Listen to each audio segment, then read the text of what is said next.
Si tu anticipes, alors tu as peut-être quelque chose à voir avec un philosophe. Un philosophe est un anticipateur de notions et de conduites à venir.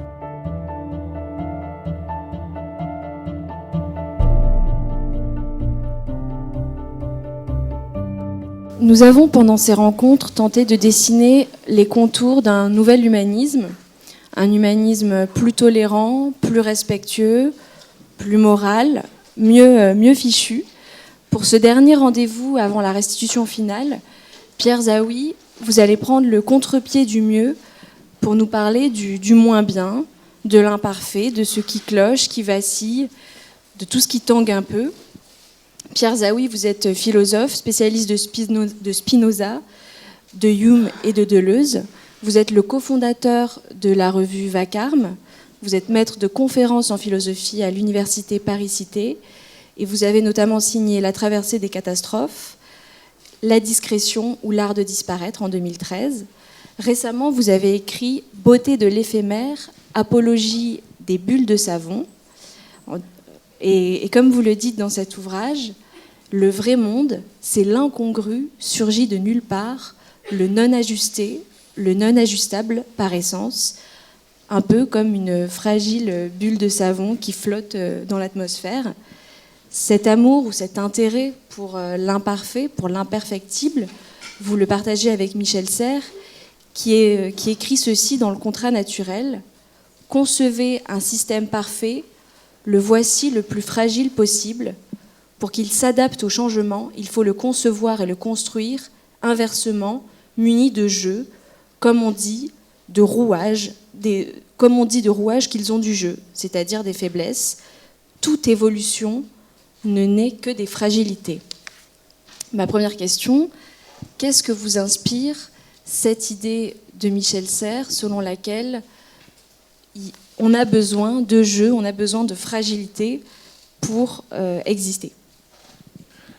Alors c'est une idée que Michel... D'abord, bonjour à toutes et tous. Et merci à toute l'équipe organisatrice pour cette invitation dans cette ville délicieuse que je ne connaissais pas.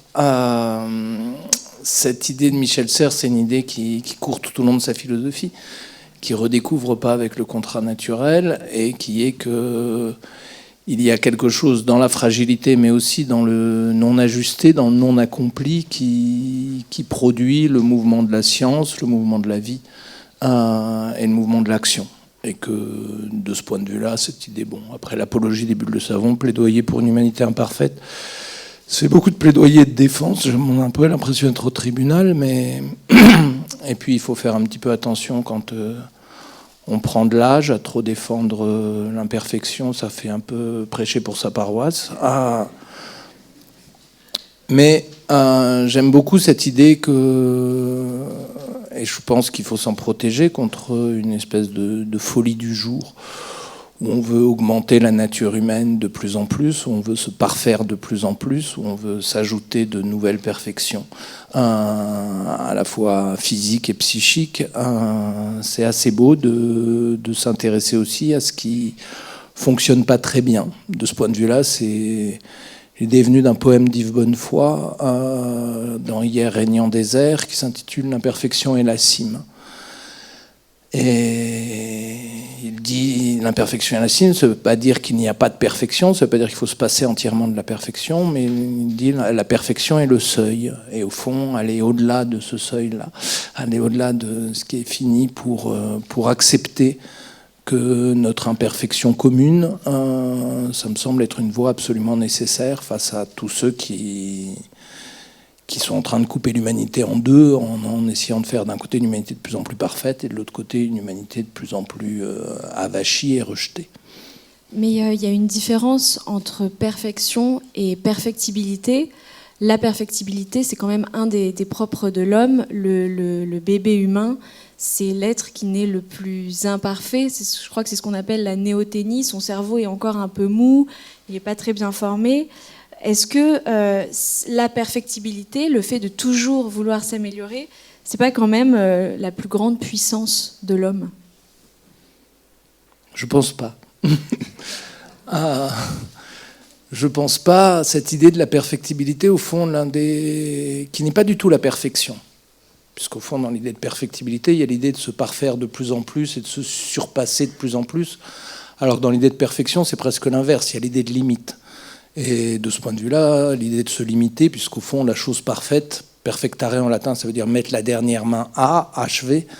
Et donc, se parfaire, c'est donner les parfaites limites à la chose, c'est s'accomplir pleinement dans ses vertus particulières ou accomplir pleinement la chose dans sa forme particulière. Et donc, de ce point de vue-là, ça me semble pas très dangereux, la perfection. Ce qui me semble beaucoup plus dangereux, c'est la perfectibilité. Et le premier qui voit ça, c'est dans le second discours, c'est-à-dire le discours sur les fondements et l'origine de l'inégalité parmi les hommes de Rousseau. Il note qu'effectivement, l'homme est ce seul animal doué de perfection. Les animaux, très vite, avec leur instinct, ils ont la totalité parfaite de leur capacité. L'homme, il peut se parfaire. Donc, comme dira Nietzsche après, pour une fois d'accord avec Rousseau, l'homme est cette espèce dont les qualités ne sont pas encore fixées. Donc on peut se parfaire dans tous les sens, mais au fond, Rousseau dit c'est la source de tous nos malheurs. C'est la source de tous nos malheurs parce que très vite l'homme en vient à se faire le tyran de la nature et de lui-même, à vouloir se parfaire sans cesse, à vouloir réaliser toujours ses perfections. Alors que là-dessus, je suis assez d'accord avec Rousseau, qu'il est assez bon mais il n'y a pas que Rousseau, c'est au fond une pensée très, très ancienne. Cette pensée qu'on trouve chez Montaigne, qu'on trouve chez Pascal, et qui est que qui veut faire l'ange fait la bête. Et que Montaigne dit, à la fin des essais, il dit « Ces humeurs transcendantes m'effraient ». Ces hommes qui essaient de se hausser au-dessus d'eux-mêmes. Et là, je suis pleinement en accord avec Montaigne. Vous suivez mon regard, vous voyez de qui je parle, de l'autre côté de l'Atlantique, en Californie, dans une vallée de silicone. Il y a là-dedans la perfectibilité poussée à son point de folie. Et je pense qu'il est très urgent de l'arrêter et de partager ses imperfections. Mais à l'échelle individuelle, cette idée qu'on est tous dépositaires d'un ensemble de talents qu'on doit faire fructifier, on grandit avec ça. Nietzsche disait « Je suis ce qui doit toujours se surmonter soi-même » dans Ainsi parlait Zarathustra. Qu'est-ce que vous pensez de cette idée qu'il faut... même d'un point de vue éducatif, faire tout pour que nos enfants fassent fructifier leurs talents, pour qu'ils puissent se déployer. Alors, vous parlez de talent, ça vient, mais bon. Vincent, qui est dans la salle, est plus savant que moi sur cette question, mais il y a cette parabole qui est très étrange, qu'on trouve chez Saint-Luc et Saint-Matthieu, la parabole des talents ou la parabole des mines. Qui est à la fois une parabole très belle et très terrifiante. Je pense qu'elle nomme exactement le problème. Elle est très belle parce que c'est au fond un maître qui part en voyage et qui laisse un talent à chacun de ses 3 serviteurs. L'un l'a fait fructifier quand le maître rentre et lui donne 10 talents. Un autre l'a fait fructifier et lui donne 2 talents. Et l'autre est allé l'enterrer en lui disant « Maître, vous me faites peur. J'avais peur de votre colère, donc j'ai vite enterré pour pas la perdre. » Et lui, il le chasse en disant... Donc qu'est-ce que ça veut dire cette parabole ? En un sens, je suis pas théologien, donc j'interprète un peu spontanément. En un sens, je la trouve très belle parce qu'elle dit que quand on a des talents dans la vie, il faut les réaliser. Si on est doué en musique, c'est un gâchis de pas faire de la musique. Et si on est doué pour l'amour, c'est un gâchis de ne pas aimer. Donc chacun doit réaliser ses talents jusqu'au maximum de ce qu'il peut. Et c'est une faute, au fond, de ne pas prendre soin des dons que la nature nous a donnés. En un autre sens, cette idée qu'au fond, on donnera tout aux riches et à celui qui a, on lui donnera encore, et à celui qui n'a rien, on lui enlèvera encore, c'est le pire du capitalisme. C'est une pensée extrêmement violente et que de ce point de vue-là, il me semble qu'il faut en revenir avec l'idée de se surmonter.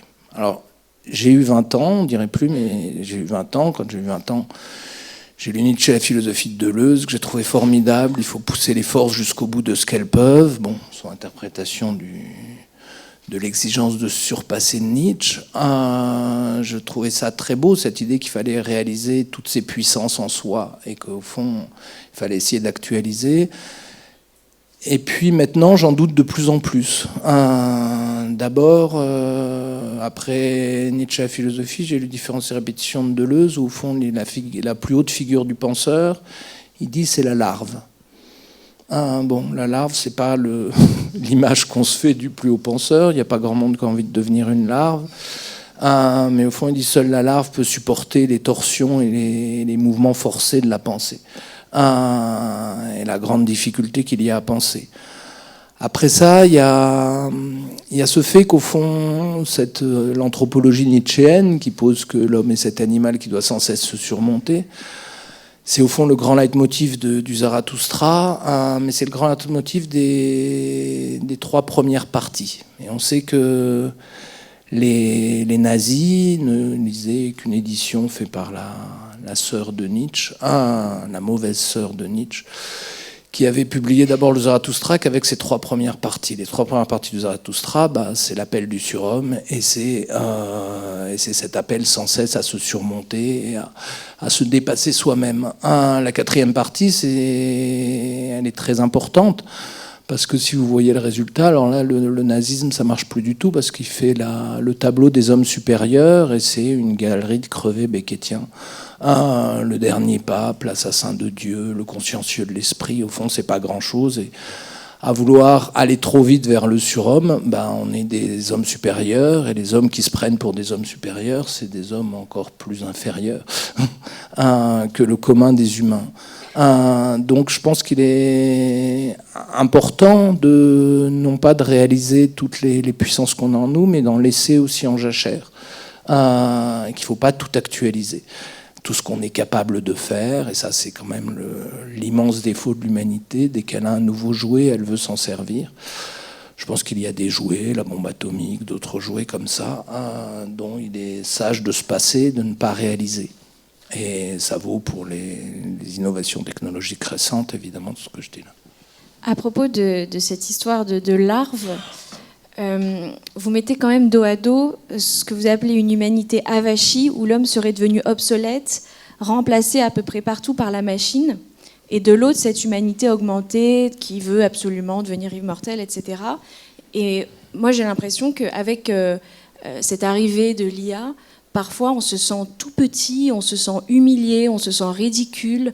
On a presque honte de ne pas être une machine, de ne pas être un objet. Donc, est-ce que vous avez... cette idée c'est votre critique de la perfectibilité, est-ce que vous n'avez pas peur qu'on devienne vraiment des tout petits vers de terre terrifiés et humiliés ? Alors d'abord, pitié pour les vers de terre, il y en a de moins. Oui, pardon. Il y en a de moins en moins sur la Terre et ça fait partie de la biomasse, c'est extrêmement important. Je pense que l'homme est quand même un animal particulièrement vaniteux. Avant qu'il se sente tout petit et effrayé, il faudra beaucoup de chemin. C'est pas la menace première. Et je pense qu'il y a une race d'hommes impudentes aujourd'hui, c'est-à-dire l'impudence, c'était Lacan qui disait la passion du siècle. C'est pas la frustration, c'est l'impudence. Et on est c'est-à-dire cette capacité, en n'ayant rien lu, il y a des présidents aujourd'hui qui n'ont jamais lu un livre et qui s'en vantent, de croire pouvoir aboutir absolument à tout. Donc le danger, il est celui-là. Après ça, l'intelligence de la machine, il faudra voir. C'est-à-dire que la machine, au fond, elle ne fait que... Pour l'instant, qu'est-ce qu'on voit de l'IA ? C'est quoi l'intelligence de l'IA ? C'est à Gaza, ça a été beaucoup utilisé par l'armée israélienne pour les bombardements. On peut voir sa capacité de distinction, de respect des vies humaines, etc. L'intelligence artificielle, ça sert à quoi ? Ça sert à... Est-ce que ça a produit des poésies intéressantes ? C'est un système de prédation généralisée du savoir. Moi, je me sens pas du tout honteux ou faible. Et je pense que partager cette faiblesse-là et partager cet ensemble de virtualités non accomplies, c'est ça au fond la perfection, c'est d'aimer aussi ce qui est en nous d'inaccompli. Il n'y a pas que ce qu'on accomplit qui est beau et ce qui fait une vie pleine, c'est pas tout ce qu'on a vécu, c'est aussi tout ce qu'on n'aura pas vécu et tout ce qu'on n'a pas été capable de faire. Et c'est pas mal, et il ne faut pas perdre de vue cette autre dimension de notre existence qui donne beaucoup de regrets, mais les regrets, ça peut être douloureux, ça peut être pesant, mais ça peut être aussi merveilleux d'avoir des regrets. Des regrets, ça veut dire qu'on a eu plusieurs vies, qu'on n'a pas pu tous les vivre, et ça veut dire qu'on a une vie plurielle. Donc porter au fond cette part en soi d'inaccompli ou de virtuel, c'est la vie. À l'opposé, on pourrait dire que quand tout est accompli, vous connaissez les dernières paroles du Christ, tout est accompli, ou tout est consommé, c'est consummatum est en latin, mais c'est tetelestai en grec, c'est-à-dire tout est parfait littéralement. Ça vient de teleios qui signifie la perfection. C'est au fond tout est accompli, l'ensemble des prophéties sont réalisées. Et là, on est le vendredi saint. Et après avoir dit ça, Jésus meurt. Donc l'accomplissement général, et quand on n'a plus rien à accomplir, c'est vraiment la mort. On peut le dire avec l'Évangile, on peut le dire avec Rousseau, malheur à ce qui n'a plus rien à désirer. Malheur à qui n'a pas encore du manque, de l'absence, de l'imperfection, des choses. Ce qui ne veut pas dire qu'il n'y a pas des moments de perfection, mais il faut que ces moments restent des moments. Vous avez écrit un livre sur la discrétion, donc cet art de disparaître. Chez Rousseau, le moment où on commence à prendre le melon, c'est vraiment le moment c'est très vite. Où on se met à se comparer. Il y a une espèce de fureur et de frénésie à essayer de montrer qu'on est le meilleur. Qu'est-ce que vous pensez? Est-ce que c'est cette volonté de toujours d'apparaître, de se montrer qui nous rend si friands de perfection ou de fausse perfection? Sans doute que c'est lié, parce que je pense que là c'est mon fond spinoziste, la perfection c'est de l'imaginaire. Donc la perfection c'est que de la représentation. Chez Spinoza, chacun est parfait en son genre. Que ce soit le plus grand roi du monde ou le dernier des mendiants, chacun est parfait. Même un con est parfait, d'ailleurs on dit parfaitement con. Ce qui fait qu'il réalise pleinement son essence. Ce qu'on appelle chez Spinoza l'actualité de l'essence. L'essence est toujours actuelle et toutes nos potentialités sont toujours réalisées en acte. Sauf qu'on ne va pas fonder une éthique avec ça. Donc il faut imaginairement imaginer, il dit, un modèle exemplare naturae humanae, un modèle de la nature humaine qui nous permet de chercher à être plus parfait. Ça, c'est la 4e partie de l'éthique, mais c'est que de l'imagination. C'est que de l'imagination, et donc de ce point de vue-là, c'est que de la représentation. C'est qu'on peut se représenter plus parfait, mais fondamentalement, on ne l'est pas. On n'est jamais... Et puis la notion de... Ça ne va pas avec le comparatif, ça veut dire quoi? Soit on est parfait, soit on l'est pas, mais être plus ou moins parfait, c'est quelque chose d'imaginaire. Donc au fond, cette notion de perfection, c'est bien de se rappeler que c'est complètement imaginaire, et c'est bien un moment de déchirer cet imaginaire. Et là-dessus, oui, je suis un peu rousseauiste. Rousseau déteste la représentation, il déteste la mise en représentation, il déteste la comparaison, il déteste le fait de se montrer. Et évidemment, quand on veut se montrer, c'est mieux comme l'homme de Vitruve, un bodybuildé sexy qu'un peu fatigué et claudiquant. Mais chez Spinoza, il y a quand même le conatus, qui est cette volonté de persévérer dans son être. Est-ce que vous pouvez faire la différence entre le conatus et la perfectibilité? Mais je ne crois pas du tout qu'il y ait cette idée de perfectibilité chez Spinoza. Il y a cette dimension imaginaire de l'éthique où on peut imaginer une nature humaine plus parfaite que la sienne, c'est-à-dire c'est la figure de l'homme libre qu'il envisage dans la 4e partie de l'éthique. Mais le conatus, c'est d'abord persévérer dans son être. C'est en ce sens que chez Spinoza, on ne peut pas changer d'essence. ne peut pas vouloir devenir quelqu'un d'autre. Et que le cheval ne peut pas devenir une mouche, et que la mouche ne peut pas devenir un oiseau. Là, Spinoza, c'est pas Deleuze. Il n'y a pas de métamorphose chez Spinoza. Et au fond, il est encore assez aristotélicien sur cette question-là. Et donc, chacun réalise son essence propre, qui est un effort, au fond, pour poursuivre cette réalisation. Parce que le conatus, au fond, c'est pas tant une perfectibilité qu'une conservation dans la durée. Et c'est plus un principe de conservation. Alors évidemment, c'est aussi un principe d'acquérir plus de puissance. Et la perfection, ça peut être... Donc il y a deux interprétations. Vous pouvez nietzschéiser un peu Spinoza et dire qu'au fond, le conatus, c'est pour persévérer dans son être, il vaut mieux être plus puissant. Et plus vous serez puissant, plus vous persévérerez dans votre être. Mais au fond, on ne persévère pas beaucoup. C'est là où ce qui est important, je crois, dans ce plaidoyer pour une humanité imparfaite. C'est très très beau qu'il y ait des grandes œuvres d'art parfaites, qu'il y ait certaines formes parfaites, qu'il y ait des gestes parfaits, qu'il y ait des œufs parfaits, qu'il y ait des tas de choses parfaites, qu'il y ait des moments parfaits dans l'existence où c'est-à-dire où on a mis les dernières mains, où il manque de rien, il n'y a pas un défaut, on n'a besoin de rien d'ajouter. Comme Bergotte chez Proust qui regarde la vue de Delft, de Vermeer, et qui dit c'est le plus beau tableau du monde, il n'y a rien à enlever, rien à ajouter. Bon, c'est très très beau, c'est le moment de perfection, mais ça vaut pour les individus, ça vaut pour les œuvres singulières. Si on parle de l'humanité, je pense que se parfaire soi-même, pourquoi pas, et ça c'est le sens d'un perfectionnisme moral, pourquoi pas, mais il faut faire attention à ne pas transférer ça de l'individu à l'humanité. Et une humanité parfaite, c'est épouvantable. Mais comme un être totalement parfait, c'est épouvantable. Quelqu'un qui a des moments de perfection, c'est beaucoup plus humain et excitant. Et en art, alors, on peut se passer de la notion de perfection ou pas ? On peut s'en passer. En un certain sens, classiquement, la perfection, c'est la beauté, mais on peut s'en passer de plusieurs manières. À la Renaissance, c'est tout le problème du non finito, notamment dans la question du platonisme chez Michel-Ange, mais aussi chez Léonard, parce qu'il y a un platonisme des deux.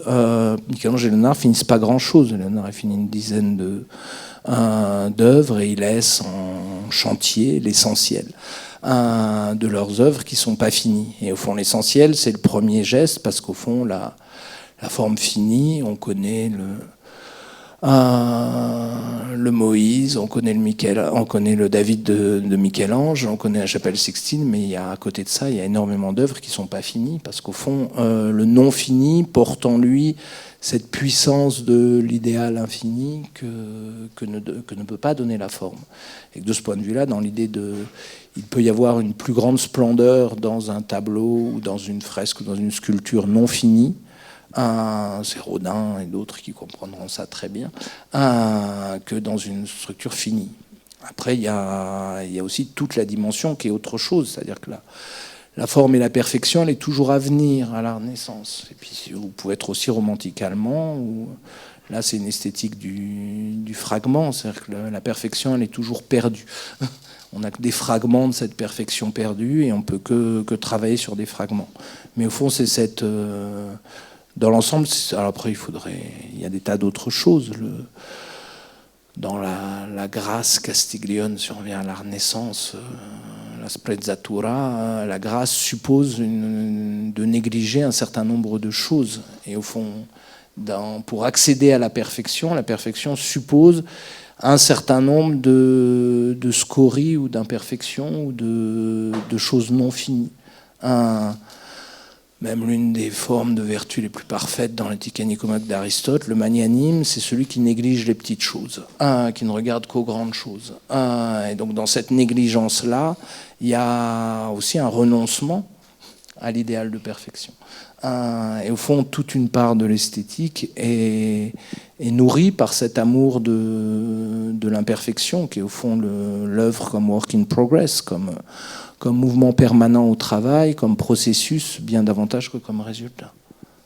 Quand on s'est appelé pour préparer cette discussion, vous m'avez dit, moi, en musique, ce qui m'émeut, c'est les fausses notes. Donc ça marche aussi en musique ? Pas que, mais je pense que ça marche en musique, ça marche en peinture. La peinture, l'œuvre absolument parfaite, c'est le chef-d'œuvre inconnu de Balzac. C'est Fraunhofer qui veut peindre une toile tellement parfaite qu'elle est devenue absolument méconnaissable et il finit par y mettre le feu. Parce qu'au fond, l'œuvre totalement parfaite n'est plus accessible et c'est un idéal qui se retourne contre la vie. Et c'est pareil en musique, ça peut être extrêmement émouvant. C'est là où je suis pas très gouldien en philosophie, c'est bien d'aimer beaucoup Glenn Gould, mais qui voulait absolument des enregistrements parfaits, qui a arrêté de faire des concerts un public pour tout enregistrer séquence par séquence, de telle sorte que l'œuvre soit absolument parfaite. Ça me glace un peu le sang, et même à l'écoute. Je trouve ça très émouvant des interprétations vives. Et de ce point de vue-là, je sais pas, dans le monde de la musique, il y a sur ceux qui aiment le piano, il y a deux écoles. Il y a ceux qui ne supportent pas le piano dans les gares, qui disent mais qu'est-ce que c'est que cette horreur ? J'ai une amie Pascal qui me dit je peux plus écouter du piano depuis qu'ils ont mis des pianos dans les gares. C'est insupportable, ça gâche tout. Moi, j'adore le piano dans les gares, j'adore les pianos dans les parcs, j'adore quand ça joue pas très bien, j'adore le piano amateur. Ça veut pas dire que je peux pas être très sensible un grand concert, mais à des grands interprètes.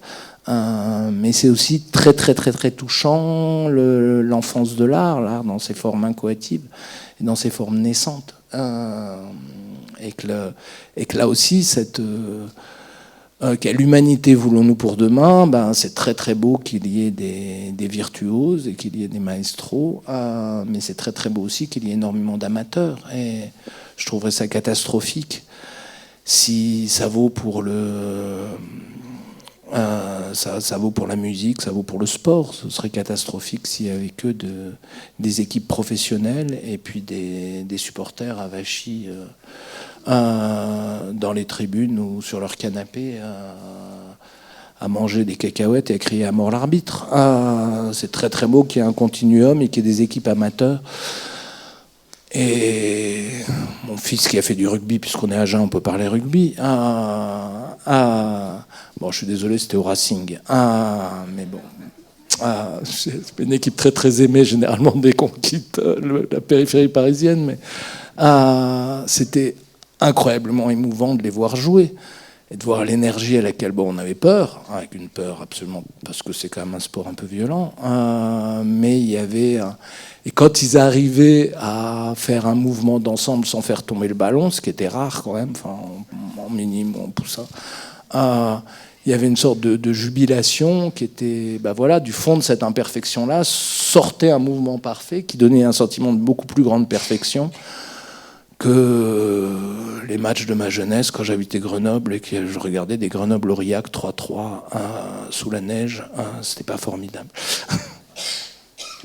Pour continuer sur cette réflexion un peu esthétique, j'aimerais lire un petit texte de Michel Serres qui est super sur notre sujet, parce qu'il ressemble à un tableau de Bosch ou de Bruegel. Il décrit sa version de l'humanité. Le monde au soleil ressemble au banquet ou à une cour des miracles, unijambiste, borne, châtré, tête lisse, privé de bouche ou de nez, en haillons, non pas de tunique mais de peau ou de sens, écorché, homme-tronc, nuque ou crâne sans oreille, aveugle, cul de jatte et manchot, frigide, impuissant, boiteux, paralytique.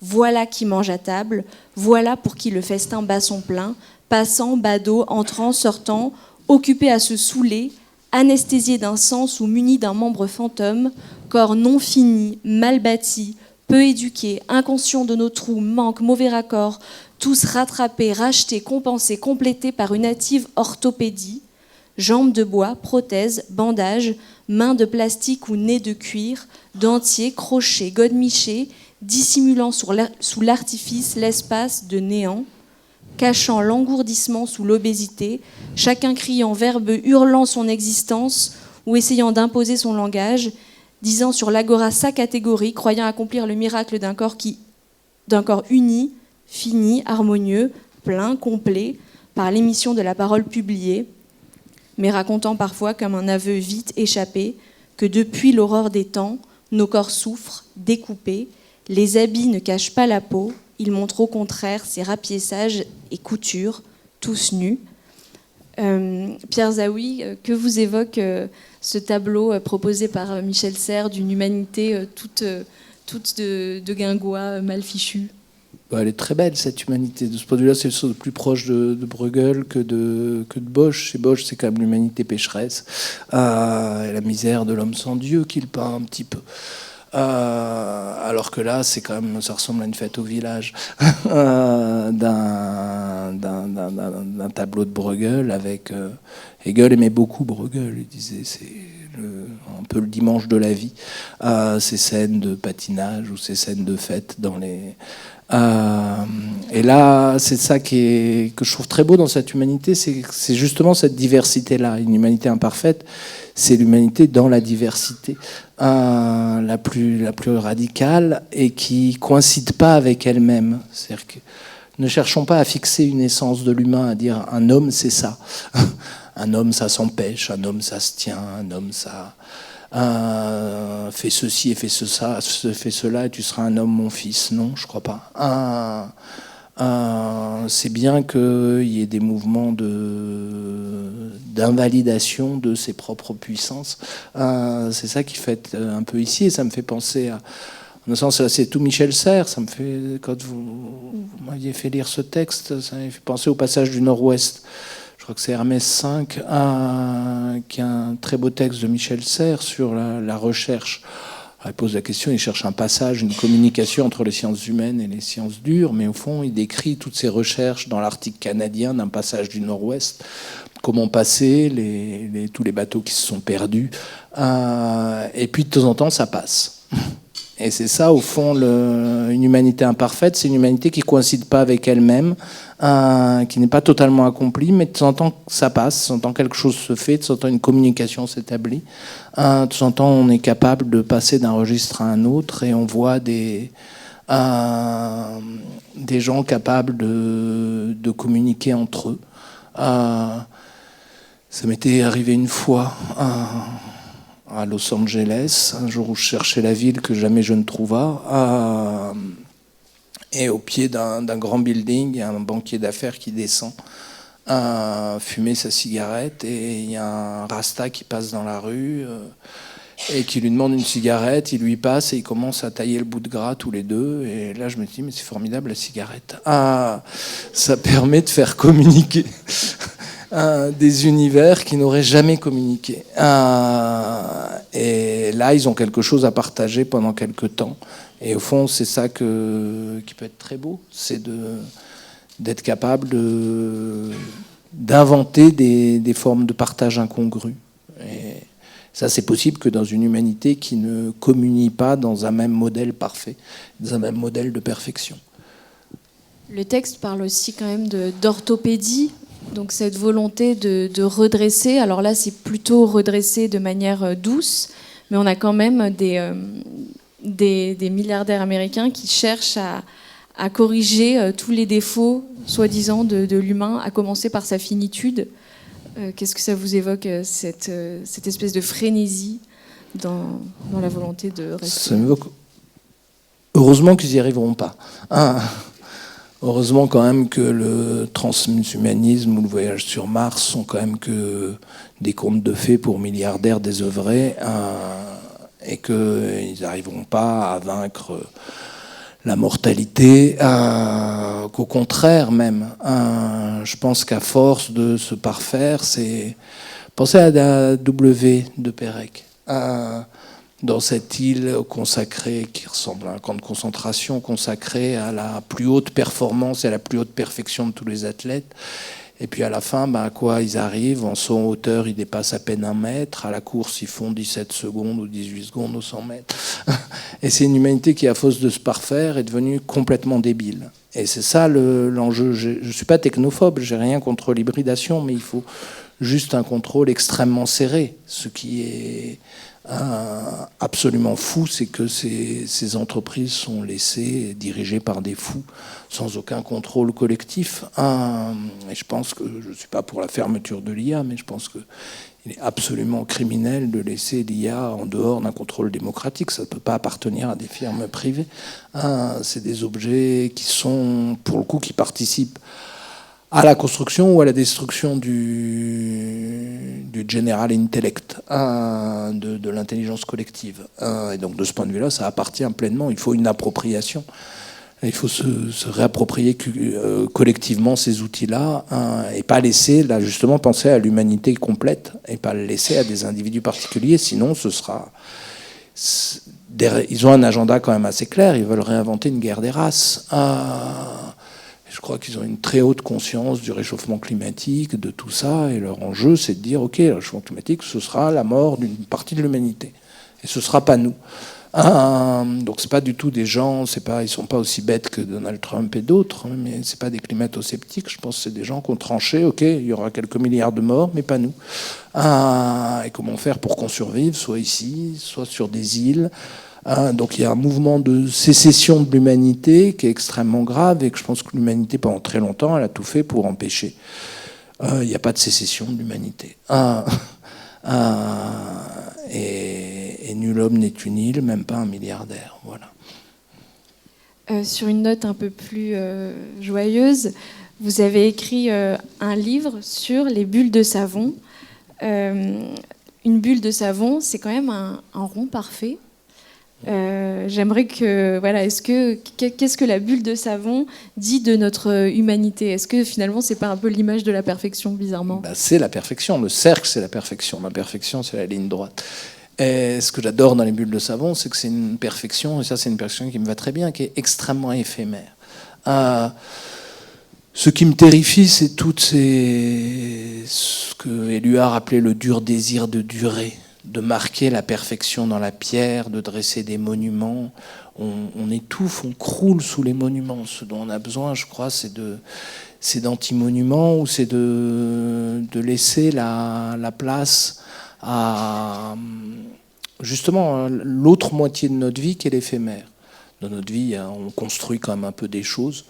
C'est de se trouver un abri, une maison...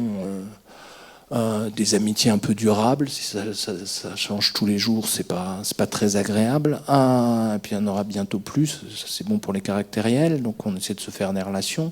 Mais l'autre partie de notre vie, c'est de l'imprévu, c'est des rencontres, c'est comme une bulle de savon, quelque chose qui apparaît et dont la disparition n'est pas dramatique. Et l'idée au fond, ce que je cherchais avec les bulles de savon, c'est il y a aussi un vague enjeu écologique, c'est de penser à un gaspillage qui ne coûte rien. Je ne crois pas à la sobriété. Je pense que l'homme aime gaspiller, aime dépenser, aime les potlatches, aime la dépense. Donc le vrai enjeu écologique, c'est pas une sobriété heureuse. Je crois que l'humanité en est absolument incapable. C'est plutôt de penser des formes de gaspillage qui ne coûtent rien. Les bulles de savon, c'est un immense gaspillage. On voit toutes les bulles apparaître, toutes les bulles disparaître. Et là, il n'y a que les adultes pour y voir, et beaucoup de philosophes, de théologiens, Schopenhauer, Erasme, beaucoup d'autres. Ils ont vu la brièveté de la vie, le drame d'une existence qui disparaît. Mais regardez les enfants, ils n'y voient aucun drame. Ils adorent les bulles de savon, et si elles n'éclatent pas tout de suite, ils vont les aider à éclater. Il faut se débarrasser vite de cette perfection pour en faire d'autres, pour passer à autre chose. C'est-à-dire que l'idée que la perfection est quelque chose qui nous traverse, mais n'est pas, oui, un seuil, comme dit Bonnefoy, mais n'est pas du tout le but absolu de l'existence. Et justement, ce livre est très imprégné par le thème de l'enfance. Il traverse vraiment... on voit bien qu'il y a un lien très fort entre les bulles de savon et les enfants. Qu'est-ce que les enfants ont à nous enseigner sur l'humanité de demain? Parce que c'est quand même eux qui sont concernés. C'est eux les humains de demain. L'enfant est le père de l'homme, disait Wordsworth. Ça plaisait beaucoup à Freud. Mais non, j'aime beaucoup les enfants, parce que je pense que les enfants, c'est un peu essentiel. Tout ce qu'on fait là, d'essayer de penser, d'essayer de travailler, d'essayer de prendre un peu soin de la nature, de la planète, c'est parce qu'il y a des enfants. C'est pas obligatoirement ses enfants à soi, mais c'est important là aussi de raisonner en termes collectifs, de raisonner en termes d'humanité. Il faut qu'il y ait une génération suivante. C'est comme dans Rabelais, la lettre de Gargantua à Pantagruel. Bon, ma part d'éternité, c'est toi. Et s'il n'y avait pas d'enfants du tout, après les enfants, c'est pas toujours au quotidien. Faut pas confondre tourisme et immigration, ça peut être un peu lourd, mais l'idée de l'enfance, c'est quand même elle qui nous tient dans tout ce que nous faisons d'un peu sérieux. Et donc de ce point de vue-là, l'enfance, c'est le père de l'homme, mais c'est aussi la mort de l'homme. C'est-à-dire qu'on ne peut aimer les enfants que quand on accepte d'être mortel. Et si vous rêvez d'immortalité, non, il n'y a pas d'enfants, sinon on va être trop nombreux. Donc les dieux, ils se sont arrêtés assez vite. Dans la Grèce antique ou dans Rome, ils font 1 ou 2 enfants et puis après c'est fini. Après on stérilise tout le monde, sinon il y aura trop de monde à l'Olympe. Donc si vous cherchez un monde absolument de perfection divine, ce sera la mort. Donc l'enfant, c'est Hegel qui dit les enfants sont la mort des parents. Et de fait, ce qui est très très beau quand on voit des enfants, c'est de savoir que on va pouvoir passer le relais un jour ou l'autre et que c'est bien, et que ça nous aide à vivre, ça nous aide à supporter nos douleurs, nos claudications, nos imperfections. Mais que de ce point de vue-là, oui, l'enfant, c'est la seule chose qui est importante. La seule chose qui compte vraiment, c'est nos enfants. S'il n'y avait pas d'enfants, on pourrait tous aller faire du ski à Dubaï, et puis, comme elle disait la Pompadour, après nous le déluge. Mais bon, si on raisonne tous comme la Pompadour, on est mal barré, quoi. Voilà. J'aimerais qu'on mette un peu en application cette idée d'imperfection en parlant un peu de l'amour. Parce que le désir de perfection se voit dans les relations humaines et en particulier dans le domaine amoureux. On cherche un amour parfait pour faire peut-être un enfant parfait, basé sur des critères précis, fournis en l'occurrence par les applications de rencontres. Pierre Zaouy, je vais vous citer, vous écrivez ceci dans La traversée des catastrophes. Il faut d'abord être un sujet, c'est-à-dire non pas un être entièrement digne, mais bien plutôt un être capable de supporter sa propre indignité, sa propre incapacité à aimer, pour aimer d'un amour vivant. Pierre Zaouy, comment supporter sa propre indignité ? J'aimerais d'abord vous répondre, moi j'ai dit ça. Non, vous êtes quand même formidable, vous êtes allé chercher dans des textes que j'ai complètement oublié d'avoir écrit des choses comme ça. Mais oui, je crois que j'en défendrai encore l'idée. L'amour, c'est... L'amour imparfait, c'est de l'amour qui n'est pas barthésien. C'est-à-dire qui n'est pas l'amour de Roland Barthes dans Fragment d'un discours amoureux. La Barthes dit, l'amour, c'est que de l'imaginaire. C'est un texte très beau, très touchant. Les fragments, et en même temps totalement fou, c'est un texte d'un narcissisme absolu, il n'y a que lui. Et l'amant n'est qu'une construction imaginaire. Et que de ce point de vue-là, dire que un amour, pour qu'il soit réel, ça veut dire qu'il y ait du corps, ça veut dire qu'il y ait des disputes, qu'il y ait du non-ajustement. Il faut déchirer l'imaginaire. Si vous déchirez pas l'imaginaire, si vous laissez se déchirer tout seul, quand ça décristallise, ça devient très violent et on se quitte. Donc il me semble qu'un amour réel, un amour vivant, c'est un amour qui est capable de surmonter, de dépasser ces moments d'imperfection. Un corps, c'est toujours une imperfection. Il n'y a pas de corps parfait. C'est pour ça que c'est très beau, un corps. Ça n'existe pas, les corps parfaits, sauf dans des images. Dans les images qu'on se constitue. Et que Stendhal, il dit, la cristallisation, c'est doter l'être aimé chaque jour de nouvelles perfections. Par perfection, on entend des réalités ou puissance ou qualité. Chaque jour, on lui invente de nouvelles qualités parfaites à l'être aimé. Mais si vous restez dans l'imaginaire, s'il n'y a pas de réalisation, comme ça a été l'essentiel de la vie de Stendhal, après la cristallisation, il y a des décristallisations et ça va être très violent. Parce qu'après, votre bien-aimé, il redevient un petit rameau de Salzbourg et un petit bout de bois mort. Et vous pouvez le jeter au feu. Et voilà, et c'est l'amour Kleenex. Il me semble que la beauté de l'amour, et un amour n'est jamais aussi beau que quand justement il partage ces imperfections-là. Il partage ces non-ajustements, les non-ajustements du désir, les non-ajustements des attentes. Et que donc c'est un amour du dissemblable. de ce point de vue-là, c'est rompre avec l'amour du semblable, avec cette boule. L'amour, c'est pas ne faire qu'un. C'est catastrophique, comme les grandes boules qu'imagine Aristophane, mais c'est ambigu chez Platon, puisqu'il met au fond ce mythe de l'androgyne, ou ce mythe de l'homme premier. Il y aurait les hommes, les femmes, qui étaient avec 4 jambes, 4 bras, et qui étaient des boules entières, et qui vivaient absolument parfaitement heureux, mais qui sont devenues un peu vaniteuses, donc Zeus les a coupées en 2. Et il met ça dans la bouche d'Aristophane.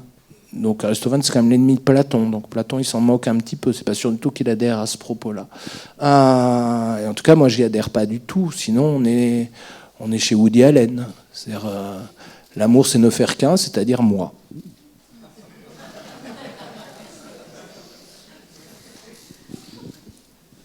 C'est une question. C'est dur de citer Woody Allen aujourd'hui, mais bon, l'ancien Woody Allen, celui qu'on aimait bien. C'est une question qui se pose aussi pour la question du bonheur. Vous avez aussi écrit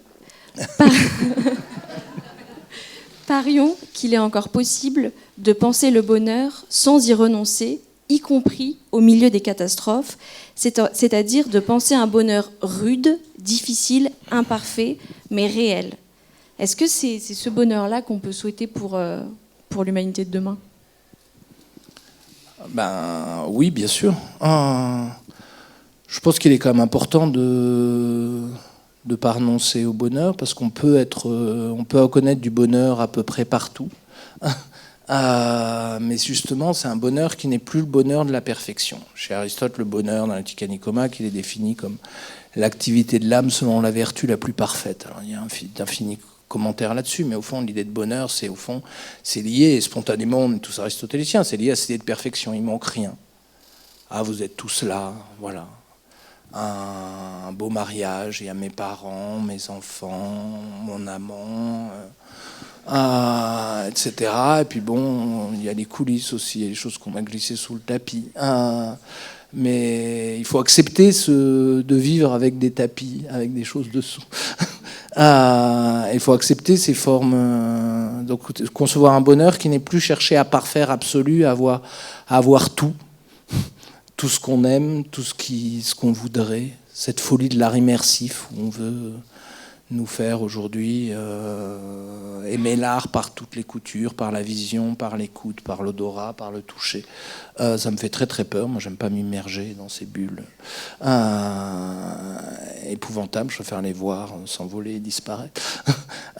Et donc, cette idée d'un bonheur imparfait, c'est quelque chose à essayer de trouver. Alors, je vais essayer de le penser à partir des psaumes, mais on peut le chercher n'importe où. Il y a un passage un peu fou chez Kertész dans Vie sans destin, quand il décrit tout son parcours, sa déportation et son séjour à Auschwitz. Le livre finit et il dit « Ah oui, dans tout ça, j'ai oublié de vous décrire mon bonheur à Auschwitz. Faudra que j'y pense la prochaine fois. » On lit ça, qu'est-ce que c'est que le bonheur à Auschwitz ? Évidemment, c'est à la fois totalement fictionnel, mais c'est aussi dans cette idée que faut sortir. Le bonheur, il faut sortir de ce misérabilisme-là, et puis on peut pas vivre dans la plainte en permanente. Là, quand même, l'humanité va pas très bien, et il faut pas avoir honte d'être heureux, même dans cette humanité malade, même au milieu de la souffrance. Il y a des Ukrainiens. Camus disait, il faut imaginer Sisyphe heureux. Bon, il faut imaginer un enfant gazaoui heureux. C'est très très difficile. Il faut imaginer un enfant ukrainien heureux. C'est très très difficile aujourd'hui. Mais je pense que faut, en tout cas, nous, si on peut l'être, faut l'être. Et c'est pas en n'étant pas heureux qu'on va les aider, à les soutenir dans leur malheur. Au contraire, plus on sera heureux, plus on les aidera. Mais il y a quand même une tentation, pour continuer à être heureux, d'éteindre la radio, de plus écouter l'actualité. Dans ces rencontres, on a toujours essayé de quand même parler du positif, tout en exposant un peu la débâcle de la scène internationale. Est-ce que la joie, je parle à un spinoziste, donc je parlais aussi de joie, ne se fait pas au prix d'un déni collectif ? Non. Chez Spinoza, il y a cette idée que le sage, le pleinement sage, ce qu'il n'est pas, ce que personne n'est, mais l'homme véritablement sage doit être capable de contempler même une guerre avec une joie pure. On doit même être capable de... Bon, moi, j'y arrive pas. Je crois que Spinoza n'y arrivait pas non plus, mais si on saisit cette joie, la puissance de la nature, il n'y a que des puissances en jeu. Et c'est au fond, la joie, c'est quoi? C'est d'arriver à penser adéquatement une puissance en train d'agir. Donc de ce point de vue-là, oui, Hegel y arrivait peut-être un petit peu. Lui, avoir cette joie-là, y compris la joie du malheur, la joie des salauds. C'est quand même... on n'est pas obligé de regarder les gens en pleurant et en râlant. Un tyran, un despote, c'est comme des animaux intéressants. Ça peut donner de la joie, comme quand on regarde Alien à la télévision. Bon, ça fait pas envie de devenir Alien, mais il y a aussi... Je crois pas du tout que mon apologie de l'imperfection consiste pas du tout à dire qu'il faut tout pour faire un monde. Il y a des tas de choses dans le monde, à mon avis, que si elles n'y étaient pas, un monde sans Vladimir Poutine et sans Donald Trump serait un monde plus humain, à mon avis. Mais bon, à partir du moment où ils sont là, il y a aussi, faut penser le réel. Et dans la pensée du réel, quand on est dans la pleine pensée du réel, on peut ressentir de la joie. Alors après, quand on est humain, c'est des joies fêlées. C'est là où c'est pas un bonheur complet. Il faut sortir cette idée de bonheur de la complétude, parce que sinon on dira on ne sera jamais heureux. Non, je peux pas être heureux. Mais si déjà on était heureux une demi-heure dans la journée, c'est bien. Et il faut pas se fermer de tout ça, parce que si on se ferme de tout ça, il y a toujours un retour du refoulé. Et c'est toujours extrêmement dangereux. Et vivre dans le déni ou dans la bulle, dans une bulle hors du réel, le réel finit toujours par venir toquer à votre porte. Et chez Spinoza, d'ailleurs, il me semble que la béatitude, je crois me rappeler de ça, que c'est une espèce de, je ne sais plus qui dit ça, une éternité glacée.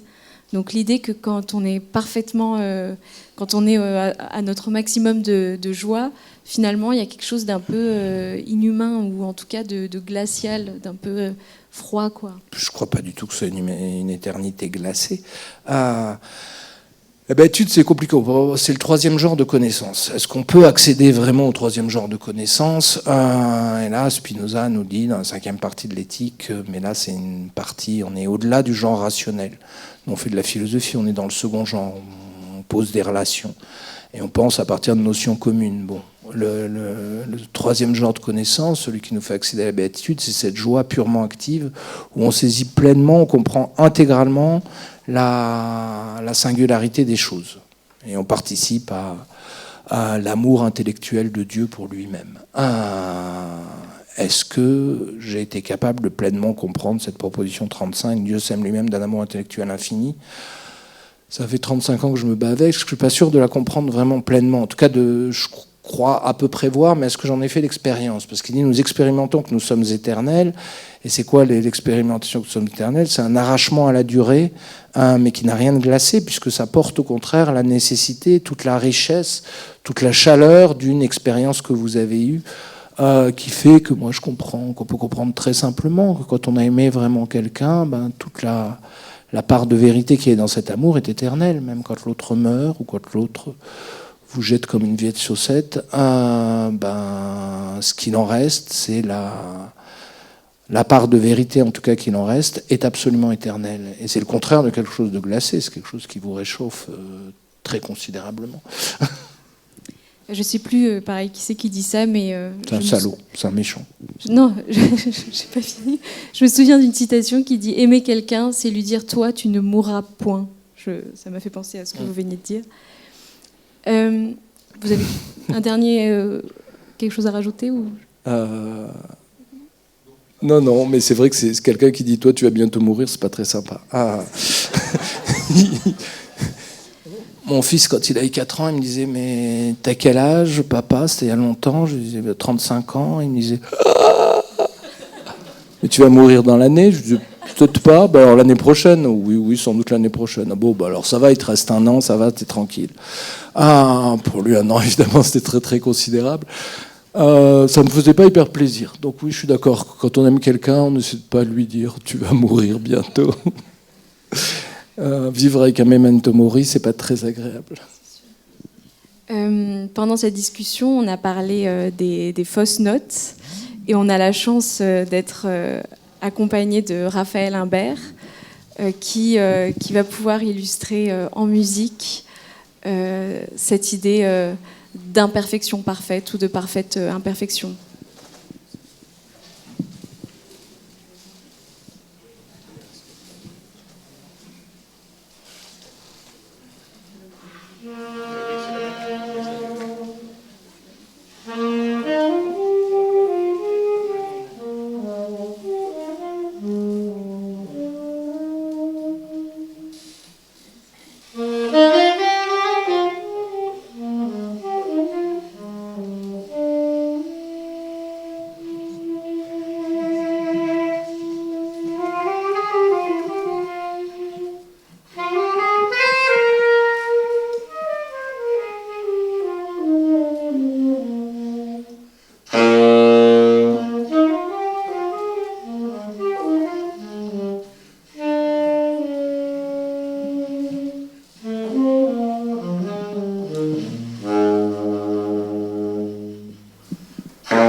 C'est très beau, je trouve, cette idée de, quand il y a la fausse note ou la dissonance, de continuer. De continuer et de l'intégrer au mouvement. Et au fond, en un sens, c'est peut-être là encore l'enfance de l'art, c'est-à-dire d'intégrer ces maladresses, ces faux pas, ces bifures à l'intérieur d'un projet d'ensemble. Bon, surtout quand on joue du Bach, où là tout est censé être parfait. Bon, est-ce qu'on peut continuer et improviser et broder dessus? C'est très compliqué, mais il faut le faire. Ça m'a fait penser, là, en vous entendant, à Pline dans l'histoire naturelle, dans son chapitre sur la peinture, où quand il raconte, c'est Parasios, je crois, le peintre qui cherchait à peindre l'écume de la bave du chien et qui n'y arrivait pas, et de rage, il balance son éponge sur la fresque. Et là, ça fait une bave absolument merveilleuse. Et c'est au fond, très souvent, enfin, c'est la sérendipité de l'art, c'est quand on fait quelque chose qu'on ne devait pas faire, on découvre des dissonances et des fausses notes, qu'on réinvente le morceau. Et le jazz, là-dessus, c'est parfait quand même. C'est cette chute empêchée en permanence, comme la marche d'une chute empêchée. L'improvisation, c'est un peu une chute empêchée. On est toujours au bord de rater complètement, de passer complètement à côté du thème. Et puis, bon, on rebrode, on en fait un autre. Et puis ça finit par faire retour, on ne sait pas quand, mais ça reviendra. Je trouve ça très beau, merci de votre interprétation. Merci beaucoup.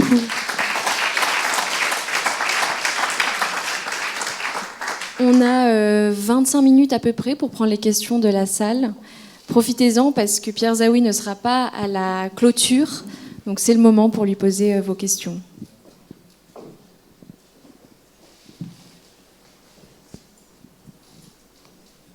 Merci, bonjour. Juste une première chose, je m'excuse parce que je suis prof de philo à côté et qu'on devait avec des élèves intervenir parce qu'on a travaillé sur votre livre en classe, Apologie des bulles de savon, mais on n'a pas réussi à terminer à temps. Donc on en parlera tous ensemble en classe demain de ce livre. Il y a quand même une élève qui a réussi à faire le déplacement, qui a dansé tout à l'heure aussi.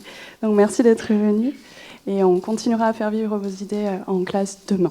Est-ce que c'est vous qui aviez les étudiants, les élèves qui sont venus hier ? Non, je crois que c'est Madame Pétouin, ma collègue de l'autre lycée. Parce qu'ils étaient admirables. Si vous avez les mêmes, moi je veux venir enseigner à Agen. Si vous voulez venir demain, n'hésitez pas.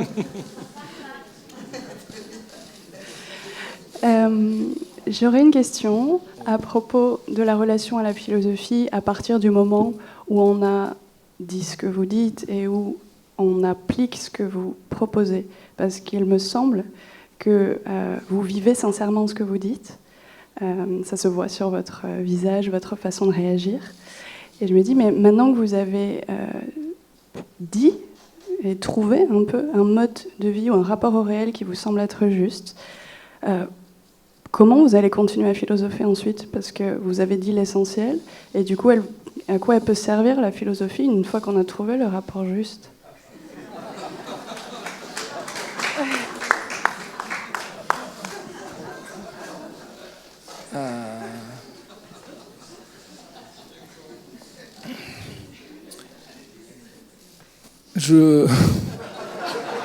J'ai rien trouvé du tout.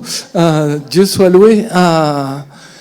Je reste absolument en recherche, comme on dit dans le milieu catholique.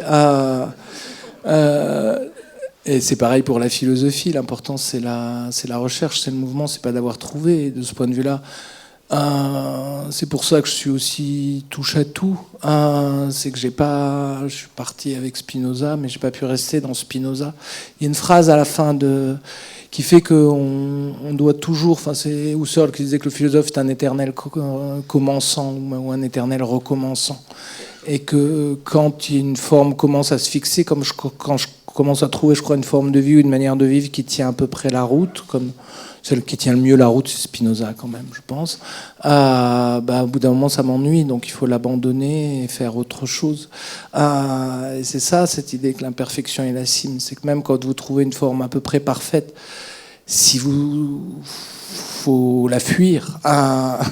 C'est-à-dire qu'il faut redevenir fou, idiot, et qu'on a besoin en philosophie de ces figures de folie, d'idiotie, de bêtise, pour justement pas être prisonnier de ces formes de vie. Parce que sinon, toute forme de vie devient une rengaine. Et comme dit Proust à la fin de la recherche, on ne répète ce qu'on aime qu'en le renonçant. Et il faut renoncer à Spinoza, je dis renoncer à Spinoza, je dis renoncer à Deleuze. Je lui ai renoncé à tous les philosophes que j'aimais pour arriver à penser un peu autre chose. Et là, depuis quelques années, à ma grande stupeur, je me rapproche de Rousseau. J'ai des tas de moments très rousseauistes qui m'étonnent. Parce qu'au départ, je n'étais pas du tout rousseauiste. Enfin, si, au tout départ, si, mais je croyais vraiment m'être dérousseauisé, comme dit Stendhal, avoir fait les efforts pour. Et puis, bon, finalement, ça revient, c'est pas grave. Mais je crois que c'est important, quand on fait de la philosophie et de la philosophie vivante, de se rappeler qu'on est l'ami de la sagesse, mais qu'on n'est pas des sages. Et que je suis pas, si vous connaissiez vraiment ma vie, elle n'est pas sage du tout.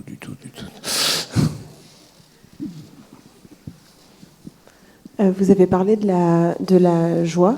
Je voulais savoir si, de ce que vous avez exposé, j'ai l'impression que la joie a quelque chose de cruel, dans le sens où la tristesse, elle s'attache, elle larmoie, elle crée du lien, elle s'apitoie, etc. La joie, elle a quelque chose de, pas de amoral, mais en tout cas une espèce de cruauté ou de détachement par rapport au devenir. Et je me demande si c'est possible de cultiver la joie, d'être quelqu'un de joyeux et d'être quelqu'un de bien. Ah bah là, vous parlez de Spinoza. Si j'ai donné cette impression que la joie était cruelle et qu'au contraire, c'était par... je suis pas à la mode de ce moment de l'empathie et qu'il faut ressentir de l'empathie pour toutes les choses. Je suis pas très sûr que ça aide beaucoup de gens. On a nos sociétés instrumentées à plein d'empathie pour les Ukrainiens, on les aide quand même pas beaucoup. On a plein d'empathie pour les gens, et puis l'empathie, même si c'est se mettre à la place d'eux, c'est pas exactement le synonyme de compassion.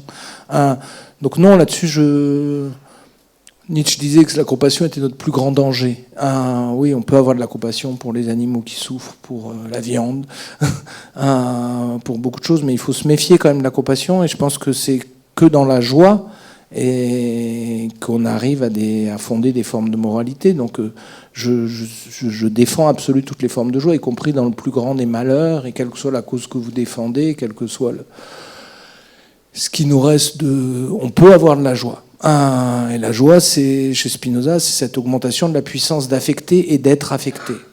Et c'est très important de garder cette idée d'être affecté, c'est-à-dire qu'il y a des joies mauvaises, qui sont les joies qu'on s'enferme en soi-même, quand c'est uniquement cette puissance d'être affecté. Bon, la joie du tyran qui écrase absolument tout le monde, ou la joie de dominer. Mais si vous prenez la joie spinoziste, votre puissance d'affecter, elle est toujours parallèle avec une puissance d'être affecté. Donc, celui qui n'a plus aucun affect, regardez les critiques de Musk de l'empathie, par exemple, qui dit que c'est ou Peter Thiel qui accuse Bill Gates d'être l'antéchrist parce qu'il a donné la moitié de sa fortune aux pauvres, et que c'est vraiment immonde. Bon, je crois que ces gens-là, c'est une joie absolument cruelle, absolument immonde. Mais si vous êtes dans la joie spinoziste, c'est une joie très belle et très vivante. C'est-à-dire c'est une joie où plus vous êtes capable de modifier les sentiments, les affects ou les sentiments des autres, plus vous êtes capable vous-même d'être modifié. Et le moment où vous êtes plus modifié, quand vous vous écoutez plus que vous-même, quand vous êtes pris dans la prise imaginaire dont je parlais tout à l'heure, d'accord, bon, allez, assez parlé de moi, comment tu me trouves, d'accord? Quand vous rentrez dans un schéma de ce type-là, c'est une fausse joie, parce qu'en fait, vous avez complètement cassé votre puissance d'être affecté, vous écoutez plus personne, vous regardez plus que votre nombril. Donc je pense que oui, il y a une joie qui est très belle, qui est très bonne, qui a été parfaitement décrite par Spinoza, et c'est le fait que puissance d'être affecté, parce qu'au fond, il n'y a de véritable joie que quand vous vous connectez avec d'autres choses extérieures à vous, avec lesquelles vous partagez des notions communes. Il y a des choses avec votre chat ou votre chien, vous pouvez partager des notions communes. Globalement, avec un être humain, vous partagez plus de notions communes. Donc ça peut vous apporter plus de joie.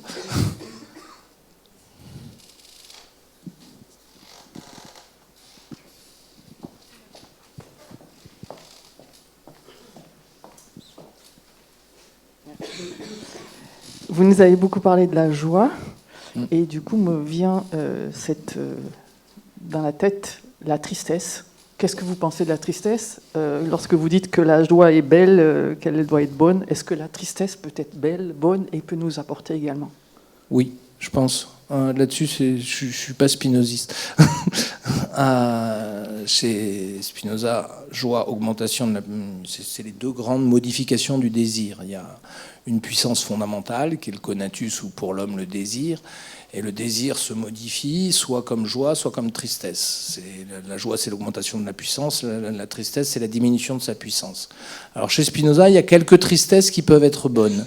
C'est quand la joie est excessive. Et il y a des moments, il vaut mieux être... donc Spinoza, encore une fois, c'est pas cette... il y a dans certaines apologies de la joie, il faut développer les passions joyeuses, faut critiquer absolument toutes les tristesses. Il y a quelque chose d'insupportable quand on a envie d'être triste.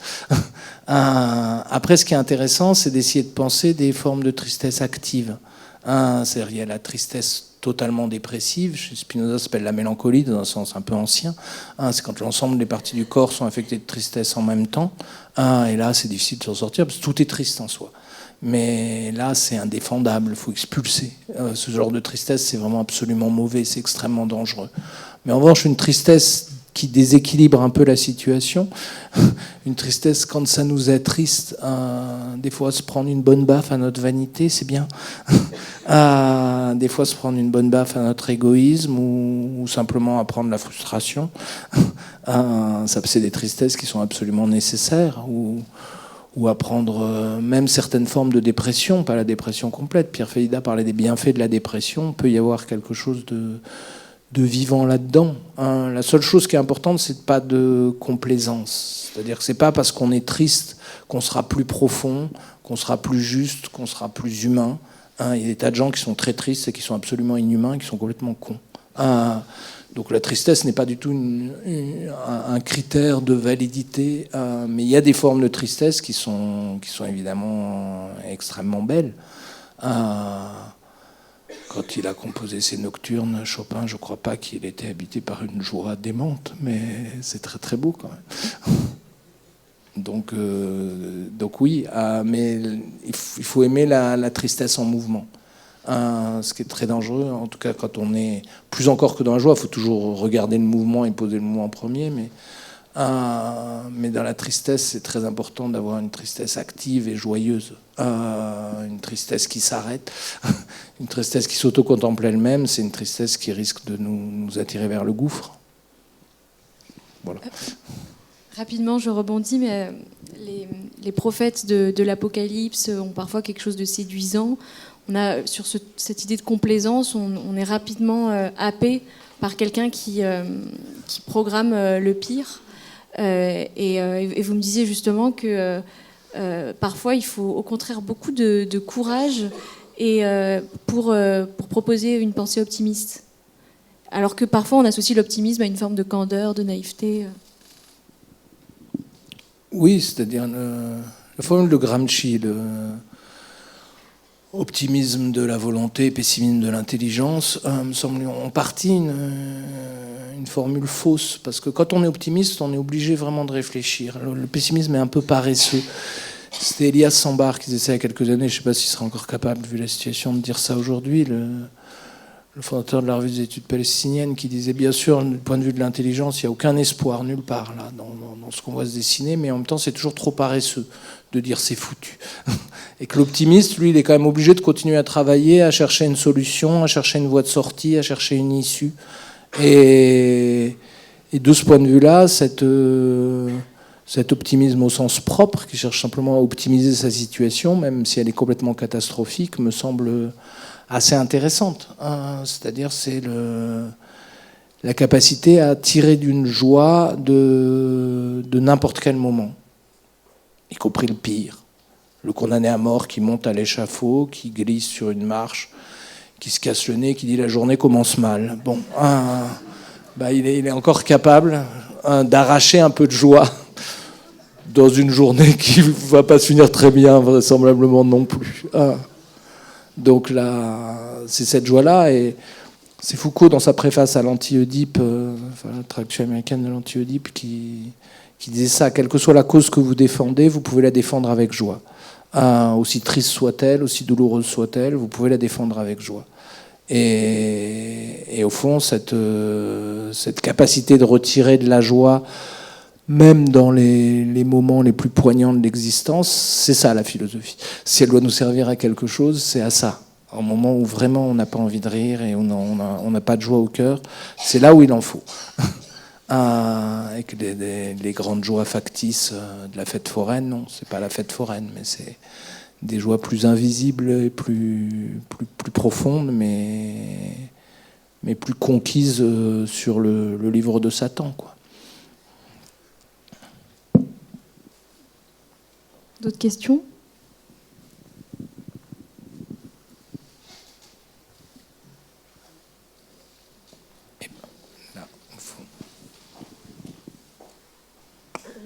Bonjour. Il y a un slogan de McDo qui dit « Venez comme vous êtes ». Alors je me disais qu'à force de plus chercher à s'améliorer, on pouvait finir par ne plus du tout se remettre en question. Et donc est-ce qu'il n'y aurait pas un juste milieu entre chercher la perfection et se laisser aller dans l'imperfection totale? Vous avez entièrement raison. Encore une fois, défendre l'imperfection, c'est pas condamner toute forme de perfection. Au contraire, pour avoir l'idée d'imperfection, il faut bien avoir l'idée de perfection. Mais là, ce que vous dites, c'est très clairement au McDo. C'est ça, cette double humanité. C'est que d'un côté, vous avez une humanité qui cherche à parfaire chacune de ses activités, et pendant que les pauvres vont au McDo comme ils sont, les autres vont courir à Central Park ou sur les bords de la Garonne et font des jogging et mangent une petite salade de roquette avec un peu d'huile de noisette. Mais c'est très bien, bien sûr, j'ai rien contre ça. Je dis simplement que cette humanité qui se coupe en deux, c'est pas mal de retrouver des choses et des moments communs. Andy Warhol disait qu'il aimait beaucoup le hamburger parce que c'était le seul plat qui était mangé par le dernier des prolétaires américains et par le président des États-Unis. Je crois que c'est assez intéressant de retrouver des formes de partage commun et des lieux de partage commun. Et c'est ça l'imperfection. Et dans une humanité imparfaite, il y a des gens plus parfaits que d'autres, bien évidemment. Et que l'idée d'accéder à certaines formes de perfection, de ne pas s'avachir, de ne pas devenir des loques, oui, c'est très très bien. Absolument, il faut le faire. Mais une fois qu'on l'a fait, c'est encore mieux quand on est capable de s'ouvrir à des formes de différence. C'est toujours la rage du converti, celui qui se met à se vivre sainement, à se nourrir sainement, à courir tous les jours. Il veut que tout le monde fasse comme lui et fasse la même chose. Non, c'est bien qu'il y ait des coureurs de fond, c'est bien qu'il y ait des Churchill qui fassent pas de sport, c'est bien qu'il y ait des tas de gens différents dans notre humanité. Et c'est d'accepter cette différence-là. Donc de ce point de vue-là, il n'y a rien contre la perfection, il y a simplement l'idée que la perfection ne fixe pas une essence, l'idée de perfection ne fixe pas une essence de l'homme ou une seule voie. Je suis pas chrétien, je suis pas croyant du tout même, mais il y a une phrase que j'aime beaucoup dans l'Évangile, pour moi la plus belle phrase, c'est il y a de nombreuses chambres dans la maison du Père. Cette idée qu'il y a de multiples voies de salut. Et je pense qu'on n'a pas besoin d'être croyant pour aimer cette pensée-là. Il y a de multiples chambres dans la maison des fils aussi, ici-bas. Et il y a de multiples voies de vie. Et c'est ça qui est un peu catastrophique dans le capitalisme universel. C'est cette imposition d'un mode de vie et d'une forme de vie commune à absolument tout le monde. Et aller... Aujourd'hui, si vous voyagez, vous voyez les mêmes magasins, les mêmes gens, les mêmes plats. C'est totalement désespérant. Donc c'est quoi une humanité imparfaite ? C'est pas du tout une humanité qui a renoncé à la perfection. C'est pas la dumbocratie ou c'est pas Wall-E. Une humanité de gros qui a laissé la Terre devenir une poubelle. Une humanité imparfaite, c'est une humanité absolument diverse. Et dont la diversité ne permet pas de remodeler une hiérarchie qui irait du plus au moins la moins grande perfection.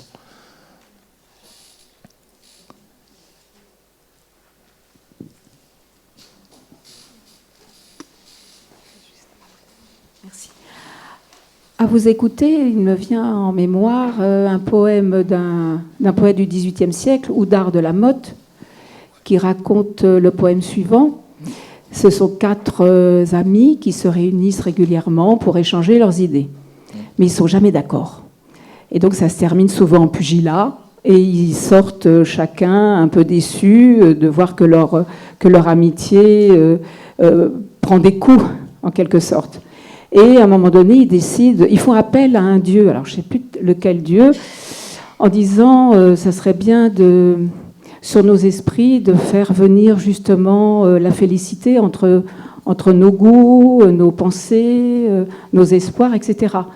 Et donc le Dieu répond à leurs souhaits, et ils se retrouvent après à discuter, ils se retrouvent tous d'accord. Et là, c'est terrible parce que l'amitié, il n'y en a plus.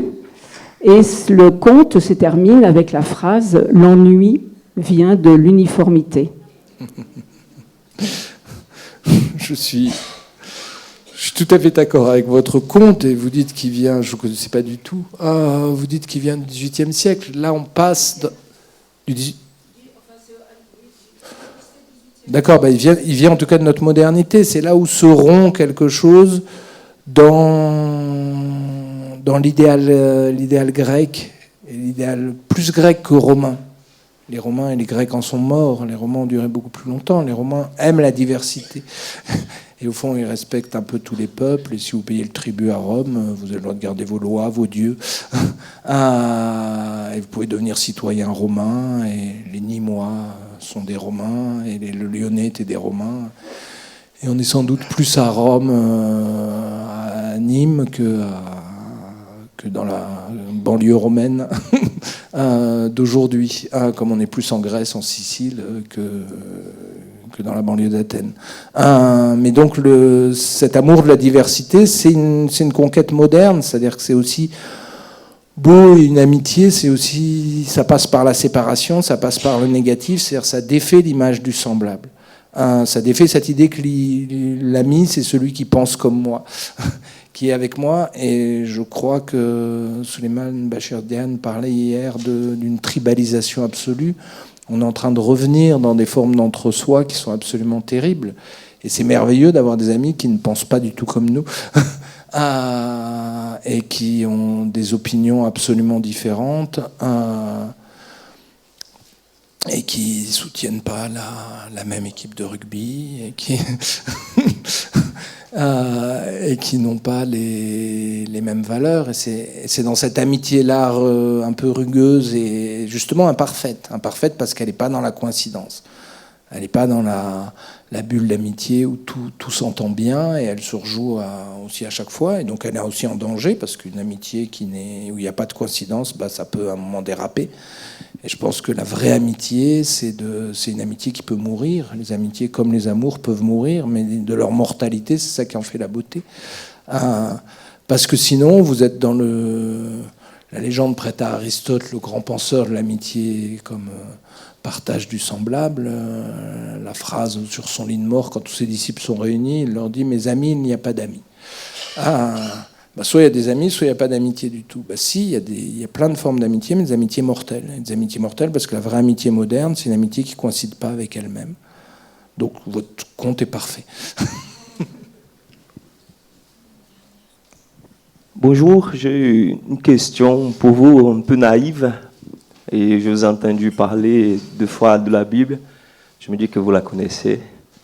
Et une question...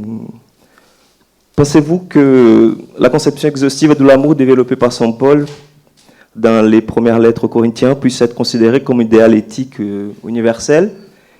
Et, au contraire, ne serait-ce pas cette capacité d'aimer comme il nous conseille le diagnostic d'une humanité imparfaite?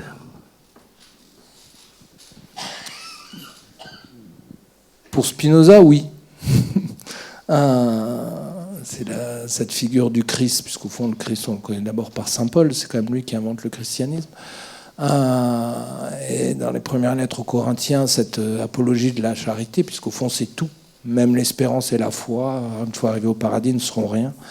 Il ne restera que la charité, enfin, je préfère dire amour, où les pères de l'Église disaient agapé. Mais au fond, cette solution-là, j'ai toujours trouvé extrêmement belle. Je pense que c'est un moment d'éthique. Le fait que c'est que ça ne marche pas très bien. Qu'il faut comprendre pourquoi ça ne marche pas très bien. Pourquoi des gens qui adoptent, croient dans cet amour universel peuvent élire Donald Trump ou soutenir Vladimir Poutine et bénir la guerre en Ukraine. Donc, tout l'enjeu de ces éthiques très générales, je pense qu'elle est extrêmement belle et qu'un vrai chrétien, et éthiquement, il respecte la justice et la charité, et il est dans ce que Spinoza appelle une forme de salut, absolument réel. Mais il faut l'être. Et dans les faits, la plupart ne le sont pas. Donc il faut réfléchir pourquoi ces solutions ne marchent pas et pourquoi les formes de la moralité sont à ce point-là décorrélées de nos types de foi et de représentation. Je n'ai pas la réponse, mais enfin c'est la question qu'il faut poser. C'est-à-dire ne pas être naïf, c'est pas parce qu'on y croit en le lisant que c'est comme ça qu'on va se comporter. Et qu'on peut être sincèrement ému par l'épître aux Corinthiens de Paul et puis faire des horreurs à Bétharam. C'est cet écart-là qu'il faut essayer de comprendre.